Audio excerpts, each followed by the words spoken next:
গরম তেলে পাবদা মাছকে পরিমাণ মতো লবণ হলুদ মাখিয়ে ভেজে তেল থেকে তুলে নেব।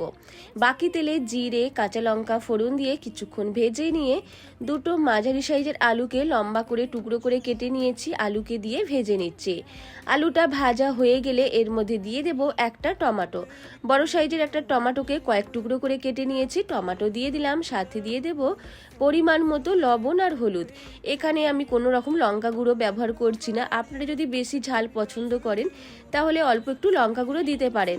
সাথে দিয়ে দিয়েছি 1 চামচ আদা বাটা। আরও কিছুক্ষণ নাড়াচাড়া করে পরিমাণ মতো জল দিয়ে সেদ্ধ করে নিলাম। সেদ্ধ হয়ে গেলে দিয়ে দিলাম ভেজে রাখা পাবদা মাছ। কিছুক্ষণ ফুটিয়ে নিলেই তৈরি হয়ে যাবে মাছের একটা হালকা পাতলা ঝোল। এই গরমে অবশ্যই তৈরি করে দেখতে পারেন। আর আপনারা চাইলে আপনাদের পছন্দ মতো সবজি যেমন বেগুন বা পটল দিয়েও তৈরি করে দেখতে পারেন। রেসিপিটা ভালো লাগলে লাইক করতে ভুলবেন না।